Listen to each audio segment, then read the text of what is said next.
Class 9-এর প্রাকৃতিক ভূগোলের ভূমিরূপ গঠনকারী প্রক্রিয়া ও পৃথিবীর বিভিন্ন ভূমিরূপ অধ্যায় 4 এর আগে দুটো ক্লাস করা হয়েছে, পার্ট 1 এবং পার্ট 2-তে ভাগ করা হয়েছিল। তো সেখানে যেগুলো করানো হয়েছিল তার মধ্যে কি কি দেখো, তার মধ্যে ছিল হচ্ছে এই যে টেবিলটা ছিল, ঠিক আছে, এই টেবিলটা তোমাদেরকে পড়ানো হয়েছিল, ভালো করে বুঝিয়ে দেওয়া হয়েছিল। পার্ট 1 এবং পার্ট 2-র মধ্যে বুঝিয়ে দেওয়া হয়েছিল। তো আজকের কি করব, আজকের আমরা তার পরবর্তী পার্ট অর্থাৎ পার্ট 3-এর মধ্যে আমরা দেখে নেব যে পৃথিবীর যে প্রধান ভূমিরূপগুলো, অর্থাৎ কোন কোন ভূমিরূপগুলো পৃথিবীতে সৃষ্টি হচ্ছে, ভূমিরূপ কীভাবে সৃষ্টি হয় বা ভূমিরূপ কি আগের ক্লাসে বিস্তারিত আলোচনা করা আছে, ডেসক্রিপশানে লিঙ্কও দিয়ে দেবো, যারা দেখোনি আগের দুটো ক্লাস অবশ্যই দেখবে। তো আজকের আলোচনা করব পৃথিবীর প্রধান ভূমিরূপগুলো নিয়ে। তো আমরা কি জানি পৃথিবীর প্রধান ভূমিরূপের মধ্যে কি কি পড়ে, দেখো পর্বত, মালভূমি, সমভূমি, তাই তো? পর্বত, মালভূমি আর সমভূমি এই তিনটে পড়ে, ঠিক আছে, পাহাড়ও পড়ে। তো সেক্ষেত্রে আমরা এই তিনটে বিষয় নিয়ে তো আজকের একটা ভিডিওতে আলোচনা করলে ভিডিওটা অনেকটা দীর্ঘায়িত হয়ে যাবে, ঠিক আছে। তো আজকের আমরা শুধু পর্বত নিয়ে আলোচনা করব, পর্বতের বিভিন্ন ভাগ নিয়ে আলোচনা করব, ঠিক আছে। তো দেখো চোখ রাখো। তো প্রথমত হচ্ছে পর্বত কি বা পর্বত কাকে বলে, দেখো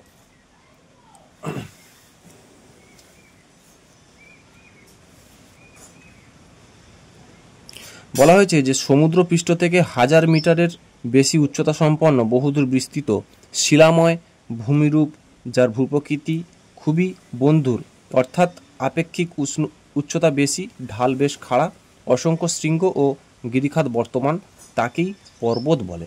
অর্থাৎ কি, সমুদ্রপৃষ্ঠ থেকে যে ভূমিরূপের উচ্চতা 1000 মিটার ক্রস করে যাবে, কীরকম বলা হয়েছে, এইরকম, ঠিক দেখো। তাহলে যে ভূমিরূপের উচ্চতা এরকম 1000 মিটার ক্রস করে যাবে, অর্থাৎ এটা যদি 1000 মিটার ক্রস করে যায়, তখন এই যে ভূমিরূপটা, এটার নাম তখন হয়ে যাবে পর্বত। বোঝা গেল?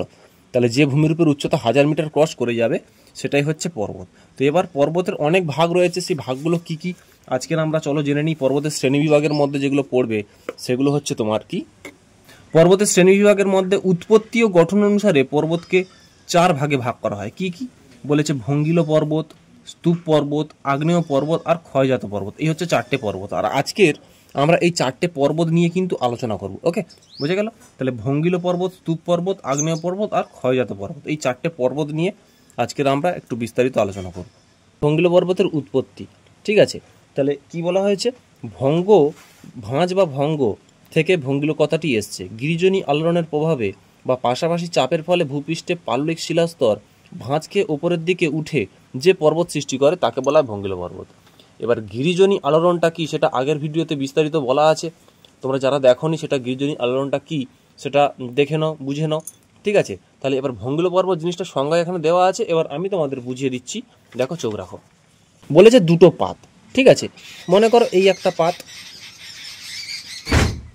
এই একটা পাত, ঠিক আছে, আর একটা মনে করো এখানে আর একটা পাত। তাহলে এই দুটো পাত আলাদা, বুঝতে পারছো, দুটো পাত আলাদা, মনে করো এই দুটো পাত, ঠিক আছে। তাহলে দুটো পাত আলাদা, মনে করো এই যে নীল পাতটা এটা হচ্ছে হালকা পাত, আর এই যে লাল যে পাতটা দেখতে পাচ্ছ এটা হচ্ছে ভারী পাত, ঠিক আছে। এবার দুটো পাত দুজনের দিকে মানে উভয়ের দিকে অগ্রসর হচ্ছে, এগিয়ে আসছে, সামনাসামনি এগিয়ে আসছে, বুঝতে পারছো? তাহলে আমরা কি জানি, ভারী পাতটা হালকা পাতের তলদেশে প্রবেশ করে আর হালকা পাতটা ভারী পাতের ওপরে উঠে যায়, তাই তো? তাহলে লাল পাত্র যদি ভারী পাত হয় আর নীল পাত্র যদি হালকা পাত হয়, তাহলে দুজন যখন দুজনের দিকে এগিয়ে আসবে তখন কি হবে, স্বাভাবিকভাবে কি হবে, এই লাল পাতটা যেহেতু ভারী সে এরকমভাবে নিচের দিকে প্রবেশ করবে, তাই তো? নিচের দিকে প্রবেশ করবে। আর এই যে নীল পাতটা যে ছিল এ অটোমেটিক্যালি কি হবে, উপরের দিকে এরকমভাবে উঠে যাবে, তাই তো? তাহলে উপরের দিকে উঠে গেলে কি হবে, দুটো পাতের মধ্যে সংঘর্ষ হবে তো। আর আমরা কি জানি, পাতের উপরেই তো শিলাস্তর, তাই না? এই পাতের উপরেই তো শিলাস্তর, আর এই শিলাস্তরে তো আমরা বসবাস করি, তাই তো? এই শিলাস্তর, এই পাতের উপরে তো শিলাস্তর, এখানেই তো গাছপালা, ঘর বাড়ি, সব পশু পাখি সব আমরা এখানেই বসবাস করি, তাই তো? তাহলে দুটো পাত সেম, ঠিক আছে। তাহলে কি, দুটো পাত একে অপরের দিকে এগিয়ে গেলে যখন একটা পাত আর একটা পাতের তলদেশে প্রবেশ করবে তখন কি সংঘর্ষের সৃষ্টি হবে, ঠিক আছে। তাহলে মাঝখানে যে পলিরাশিগুলো ছিল, নিচে যে পলিরাশি, ভাঁজপ্রাপ্ত খেয়ে কিন্তু ওপরের দিকে উঠে যাবে, ঠিক আছে, এরকম ভাঁজপ্রাপ্ত খেয়ে ওপরের দিকে উঠে যাবে।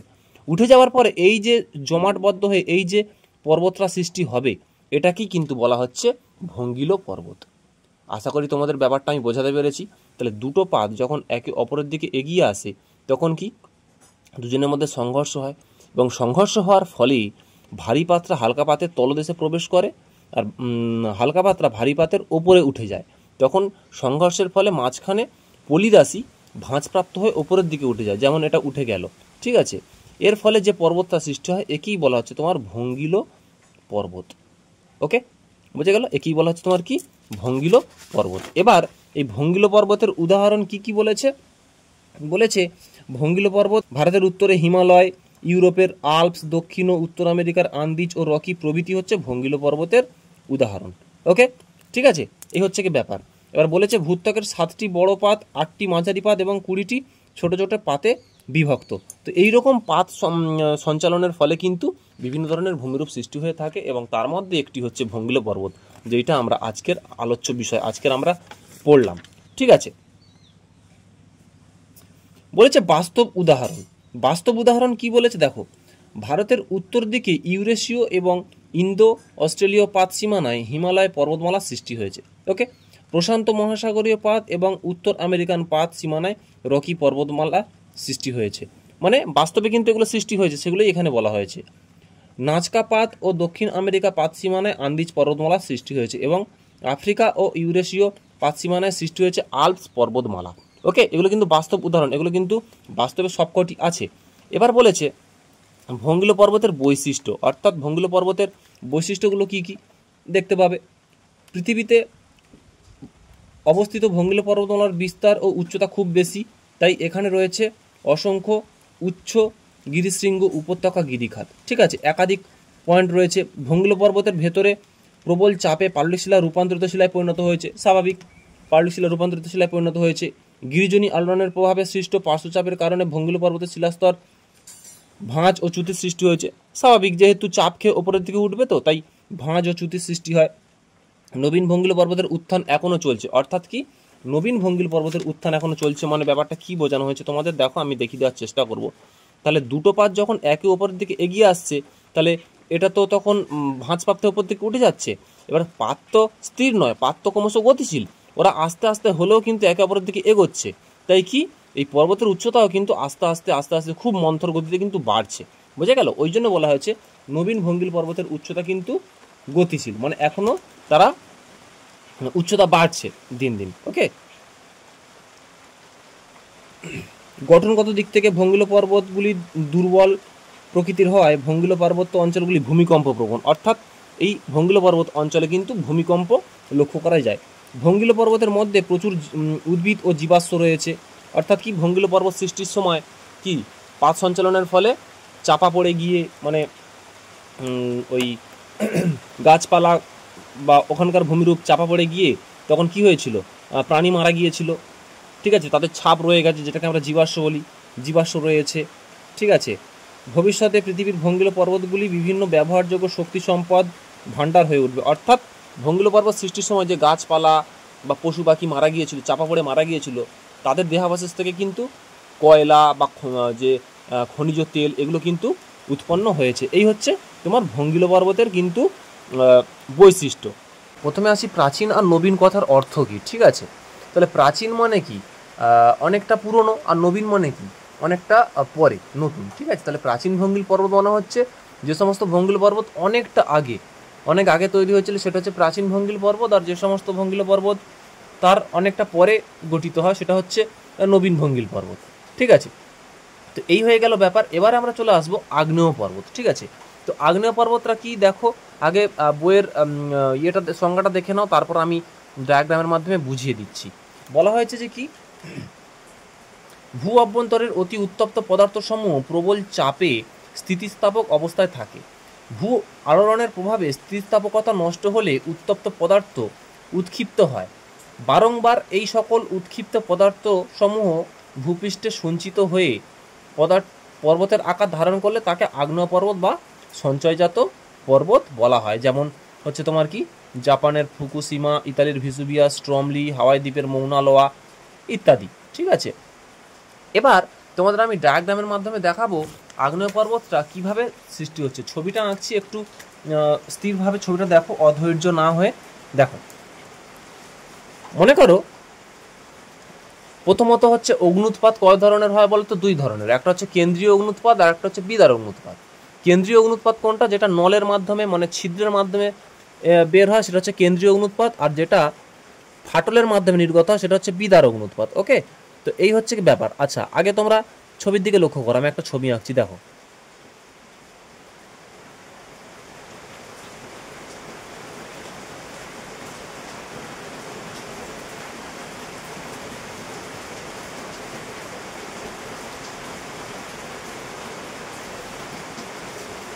এটা শিলাস্তর, বুঝতেই পারছো এটা শিলাস্তর। ওকে,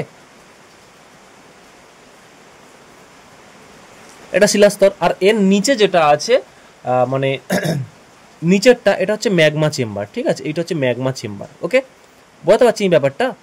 এটা হচ্ছে ম্যাগমা চেম্বার। ওকে, এই যে লাল অংশটা দেখতে পাচ্ছ ম্যাগমা চেম্বার, আর উপরেরটা শিলাস্তর, তাহলে নিচেরটা কি হয়ে গেল? Magma chamber.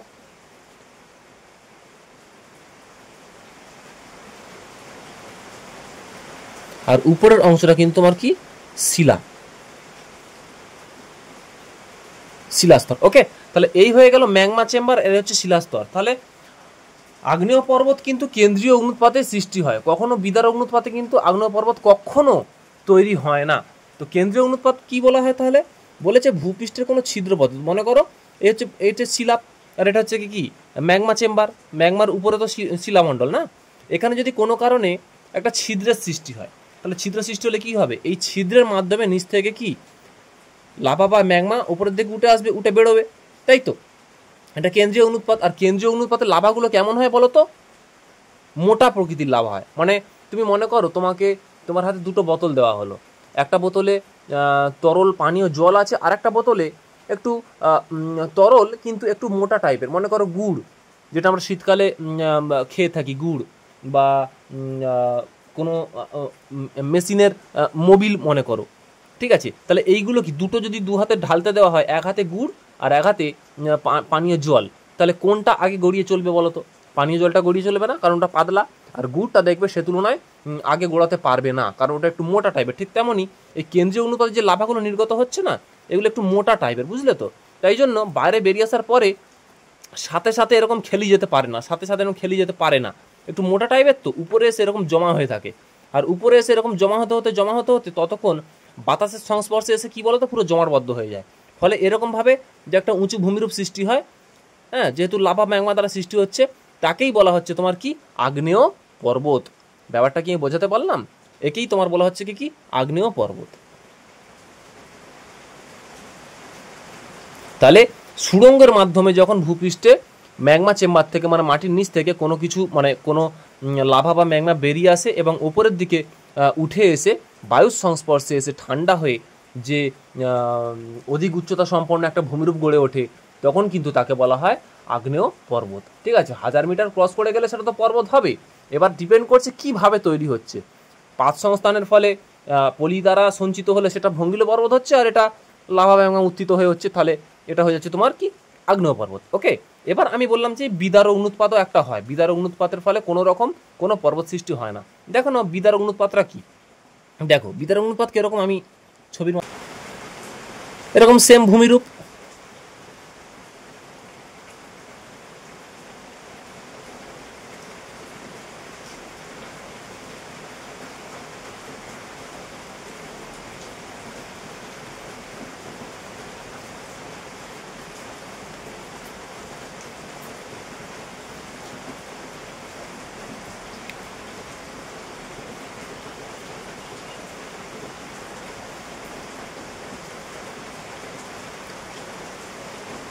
আর নিচে ম্যাগমা, বুঝতেই পারছো ম্যাগমা বা লাভা, এই নিচে ম্যাগমা বা লাভা।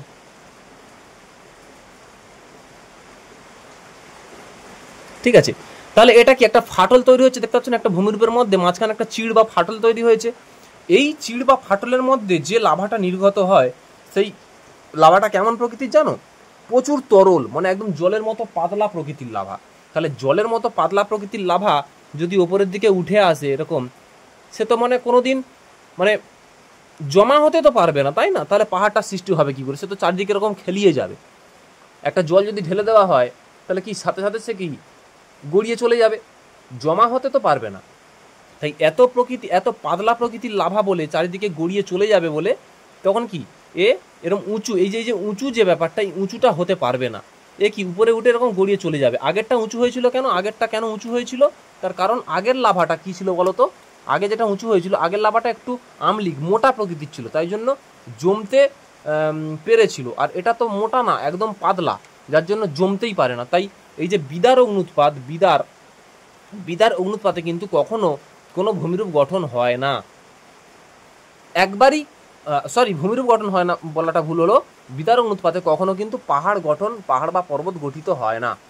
গঠিত হয় সেটা একবারই একটা ক্ষেত্রে গঠিত হয়। সেটা কোথায় বলো তো? সমুদ্রের তলদেশে। কেন কই একটু ঠান্ডা মাথায় চিন্তা করো তো। মনে করো এই একটা সমুদ্র, ঠিক আছে, সমুদ্রের জলরাশি আছে। সমুদ্রের তলদেশে এই ডুবো পাহাড় যেগুলোকে বলে, ডুবে থাকে যে পাহাড়গুলো, হ্যাঁ, সমুদ্রের মধ্যে এরকম পাহাড় ডুবে থাকে, সেইখানে কিন্তু এই বিদার অগ্নুৎপাতের ফলে কিন্তু আগ্নেয় পর্বত গঠিত হয়। কিভাবে বলো তো? তাহলে নিচ থেকে যখন লাভাটা ওপরের দিকে উঠবে, পাতলা লাভা তো, তাহলে মাটির ওপরে যে লাভাগুলো উঠবে পাতলা লাভা তো গড়িয়ে চলে যাবে। কিন্তু যেহেতু সমুদ্রের নিচে, অর্থাৎ যত পাতলা লাভা হোক না কেন, যখন নিচ থেকে উঠবে জলের সংস্পর্শে এসে কি সাথে সাথে জমাটবদ্ধ হয়ে যাবে না?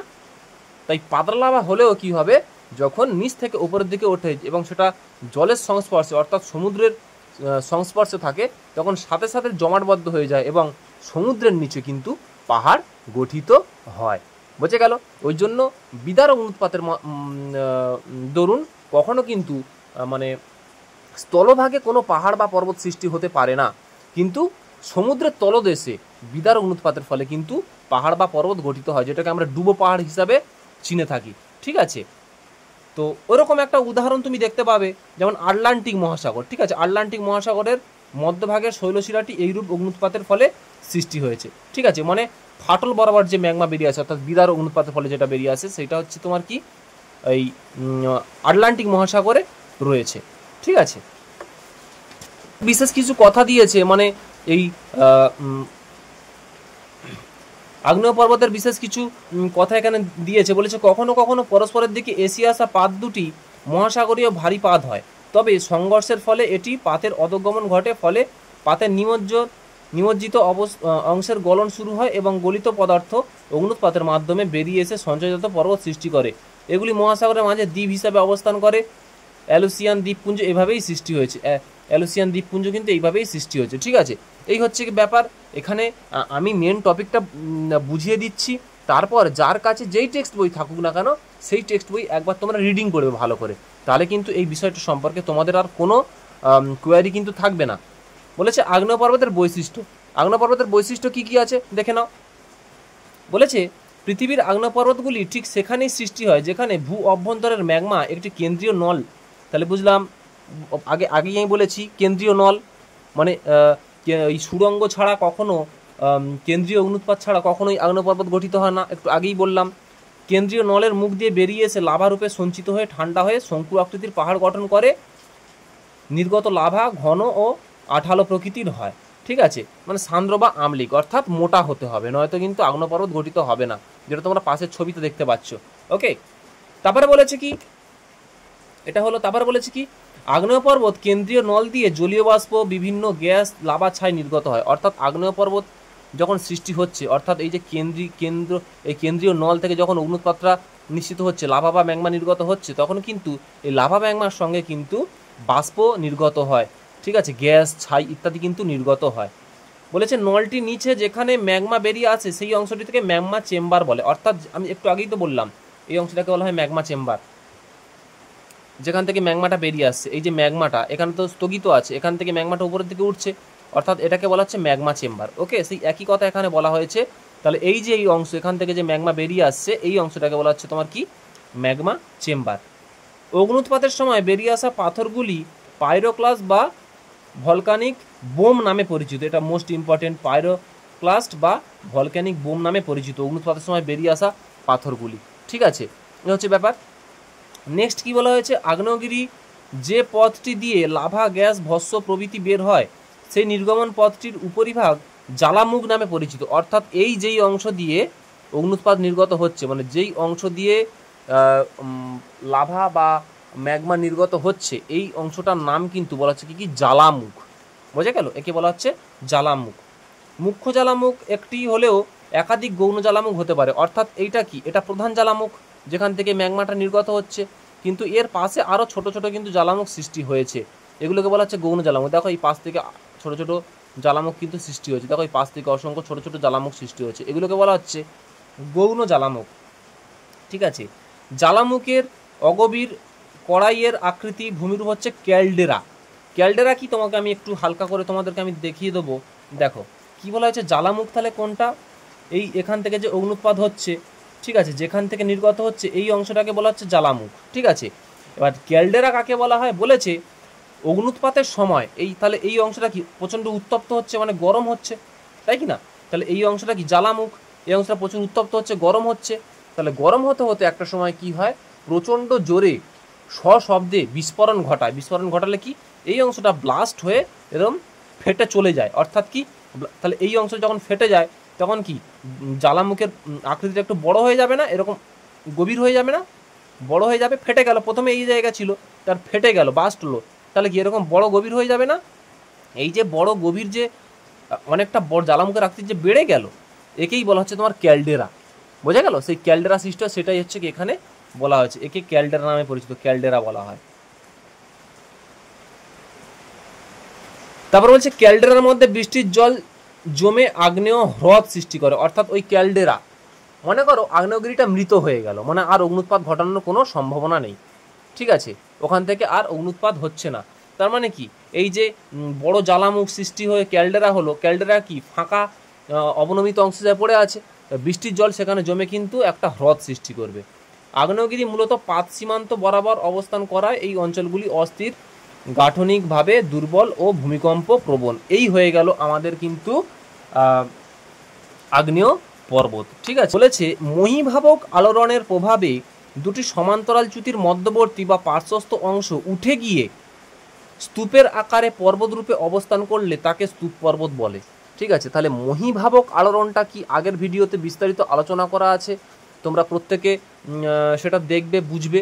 ঠিক আছে, তাহলে মহীভাবক আলোড়নটা বুঝতে পারবে। এখানে আমি ডায়াগ্রামটা আঁকাবো না, তার কারণ এখানে বইয়ের ছবিটা খুব সুন্দর করে দেওয়া আছে। ঠিক আছে, মনে করো এই একটা শিলাস্তর, হ্যাঁ, এই একটা শিলা, ঠিক আছে, এইটা হচ্ছে কি শিলার চ্যুতি, বুঝতে পারছো?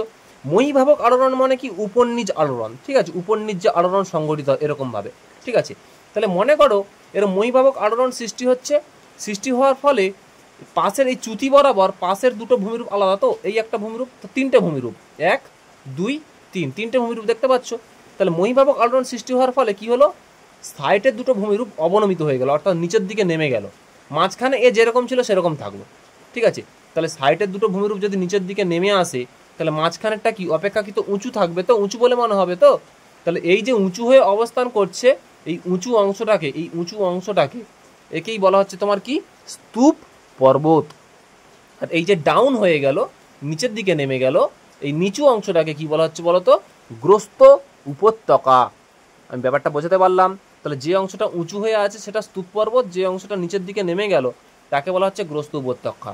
এর উদাহরণ কি, ভারতের সাতপুরা, ফ্রান্সের ভোজ, জার্মানির ব্ল্যাক ফরেস্ট, মার্কিন যুক্তরাষ্ট্রের সিয়েরা নেভাডা, পাকিস্তানের সল্ট রেঞ্জ প্রভৃতি বিখ্যাত স্তূপ পর্বত। ওকে, তাহলে উৎপত্তি কিভাবে হয়েছে তোমাদেরকে আমি বলেও দিলাম। তারপরে বইয়ের ভাষা কি আছে জাস্ট একবার দেখে নাও, চোখ বুলিয়ে নাও। প্রাথমিকভাবে ভূপৃষ্ঠে গিরিজনী ভূ আলোড়নের প্রভাবে ভূপৃষ্ঠের সংকোচন এবং প্রসারণ ঘটে। ভূ আলোড়নের মাত্রা যখন আরও বাড়ে তখন শিলাস্তর পীড়িত সৃষ্টি হয়। পীড়নের মাত্রা সহনশীল অতিক্রম করলে ভূপৃষ্ঠের অনেকগুলি সমান্তরাল ফাটলের সৃষ্টি হয়। ঠিক আছে, পরবর্তী পর্যায়ে ফাটল বরাবর শিলাস্তর উলম্বভাবে অথবা সামান্য তির্যকভাবে ওঠানামা নামা করে, যাকে চ্যুতি বলা হয়। এই উলম্বভাবে সামান্য ওঠানামা করতে করতে ক্রিয়াশীল হয় এবং পৃথিবীর কেন্দ্র থেকে পরিধি থেকে কেন্দ্রের দিকে কাজ করে। একে মহীভাবক আলোড়ন বলে। মানে ঠিক আছে, এই মহীভাবক আলোড়নের ফলে দুটি সমান্তরাল ফাটলের মাঝে অবস্থিত যে শিলাস্তরটি উপরের দিকে উঠে যায় তাকে স্তূপ পর্বত বা হোস্ট বলা হয়। মানে একই জিনিস, ছবিটা ফলো করবে, ছবি ফলো করলে তোমরা বুঝতে পারবে, এখানে না বোঝার মতো কিছু কিন্তু নেই। ওকে, ঠিক আছে, এই ছবিটা একবার তোমরা ফলো করো, ছবিটা দরকার হলে স্ক্রিনশট নিয়ে নিতে পারো। এটা হচ্ছে বুক ইন্ডিয়ার বইয়ে আছে, যাদের কাছে এই বইটা আছে খুবই তো ভালো, আর যাদের কাছে নেই এই ছবিটা স্ক্রিনশট দিয়ে নিতে পারো। একদম নর্মাল কমন ভাষায় লেখা আছে, খুব দারুণ করে বোঝানোও আছে। দেখো, তারপর স্তূপ পর্বতের যদি বৈশিষ্ট্য বলা হয়, স্তূপ পর্বতের বৈশিষ্ট্য আমরা কি কি পড়বো? দেখো, বলেছে স্তূপ পর্বতের উপরিভাগ চ্যাপ্টা, প্রায় সমতল, অর্থাৎ বন্ধুরতা কম। স্বাভাবিক, স্তূপ পর্বতের সৃষ্টি হয়েছিল চ্যাপ্টা নয়, এর উপরিভাগ, এটা তো পর্বত, উপরিভাগ চ্যাপ্টা না, তাই তো, সেটাই বলা হচ্ছে কি চ্যাপ্টা, বন্ধুরতা, প্রায় সমতল, বন্ধুরতা কম। ওকে, তারপরে কি বলা হয়েছে, দেখো স্তূপ পর্বতের উচ্চতা অপেক্ষাকৃত কম। হ্যাঁ, এটা ঠিক, স্তূপ পর্বতের উচ্চতা অন্যান্য পর্বতের থেকে অপেক্ষাকৃত কম। এই পর্বতের পার্শ্বস্থ অংশ বেশ খাড়া, কখনো কখনো দেওয়ালের মতো খাড়া হয়। পাশের অংশগুলো, এই যে পাশের অংশগুলো দেওয়ালের মতো খাড়া হয়। স্তূপ পর্বতের ঢাল চ্যুতিতল কঠিন রূপান্তরিত শিলা দ্বারা গঠিত। স্তূপ পর্বতের পাশে গ্রস্ত উপত্যকা অবস্থান করে, গ্রস্ত উপত্যকা দিয়ে নদী বয়ে যায় বা হ্রদ সৃষ্টি হয়। এটা খুব ভালো একটা বৈশিষ্ট্য। স্তূপ পর্বত সাধারণত শৃঙ্গবিহীন হয়, এইটা মাথায় রাখতে হবে, এটা মোস্ট ইম্পর্টেন্ট। একমাত্র স্তূপ পর্বত আছে যেখানে যার কোনো শৃঙ্গ গড়ে ওঠে না। যেমন আমরা কি জানি, হিমালয়ের সর্বোচ্চ শৃঙ্গ মাউন্ট এভারেস্ট, মানে যত পর্বত হোক না কেন তার মাথায় একটা চূড়া গঠন হয়েছে, কিন্তু স্তূপ পর্বতের কিন্তু কোনোরূপ চূড়া গঠিত হয়নি। ওকে, স্তূপ পর্বত শৃঙ্গবিহীন। তারপরে দেখো একদম নর্মাল কমন জিনিস কি আছে, যে ক্ষয়জাত পর্বত। ক্ষয়জাত পর্বত কি? দেখো, ভূপৃষ্ঠের উপরে বিভিন্ন প্রাকৃতিক শক্তি, যেমন নদী, বায়ু, হিমবাহ, ঠিক আছে, প্রভৃতি অনবরত ভূপৃষ্ঠকে ক্ষয় করে চলেছে। ভূপৃষ্ঠের বিভিন্ন প্রকার পর্বত, মালভূমি, প্রকৃতি দীর্ঘকাল ধরে এই সকল প্রাকৃতিক শক্তির মাধ্যমে ক্রমাগত ক্ষয় হয়ে নিচু আকারে অবস্থান করলে তাকে ক্ষয়জাত পর্বত বা অবশিষ্ট পর্বত বলা হয়। যেমন ভারতের আরাবল্লী, আমেরিকা যুক্তরাষ্ট্রের হচ্ছে অ্যাপেলেশিয়ান, ইউরোপ, এশিয়া সীমান্তরালে ইউরাল প্রভৃতি। তাহলে কি বললাম দেখো, মনে করো এটা আগ্নেয় পর্বত, বলেছে যে কোনো পর্বত হতে পারে, সেটা আগ্নেয় পর্বত হতে পারে, ভঙ্গিল পর্বত। আমি তিনটে পর্বত তোমাদের পাশে এঁকে দেখাচ্ছি। দেখো,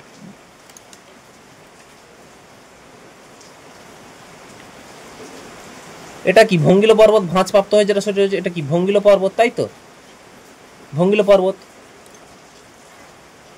এটা মনে করো আগ্নেয় পর্বত।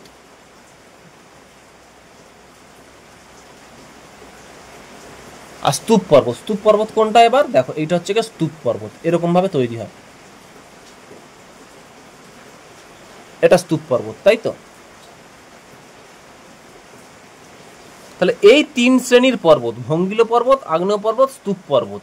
তাহলে কি বলা হয়েছে, ক্ষয়জাত পর্বত মানে কি বিভিন্ন প্রাকৃতিক শক্তির প্রভাবে, এটা নদী হতে পারে, বায়ু হতে পারে, ঠিক আছে, বৃষ্টিপাত হতে পারে, যে কোনো প্রাকৃতিক শক্তির প্রভাবে।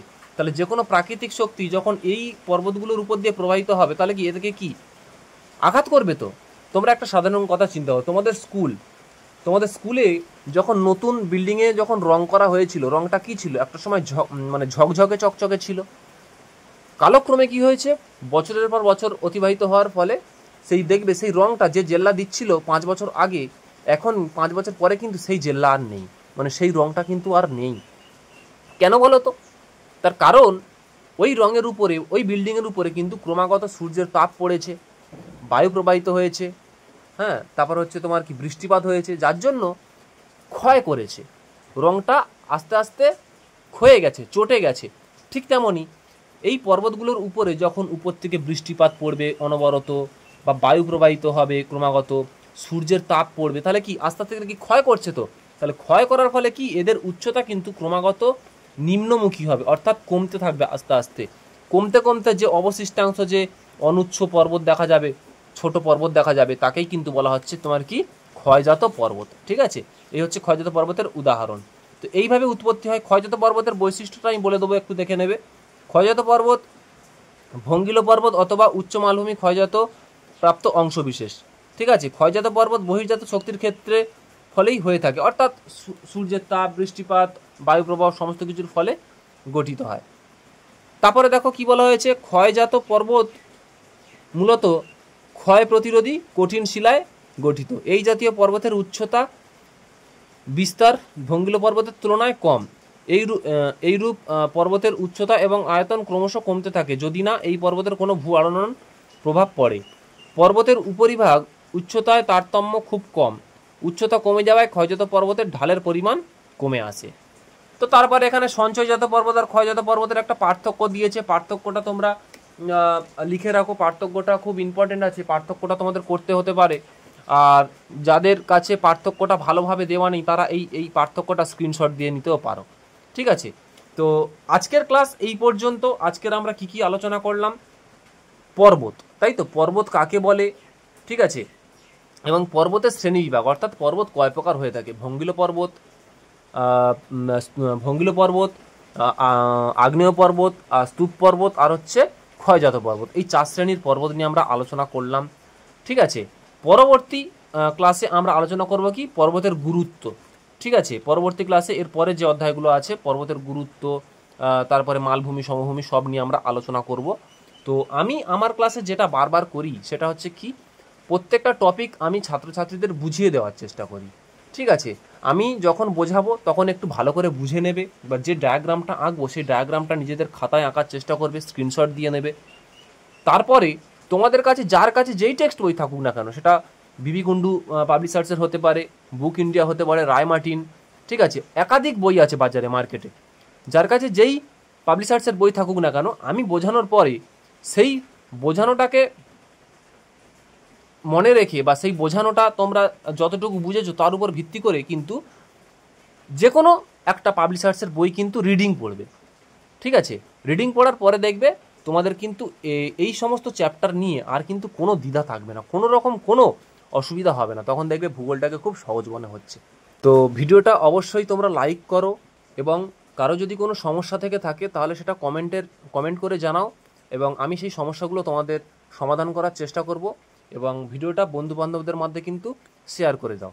আর এখনও পর্যন্ত যে সমস্ত ছাত্রছাত্রী আমাদের এই চ্যানেলটাকে সাবস্ক্রাইব করোনি তারা কিন্তু সাবস্ক্রাইব করে দাও, তাহলে কিন্তু তোমাদেরও কিন্তু এরকম গুরুত্বপূর্ণ ক্লাস পেতে অসুবিধা হবে না। তো চলো আজকের এই পর্যন্ত, পরবর্তী ক্লাসে আবার গুরুত্বপূর্ণ একটা ক্লাস নিয়ে আসবো।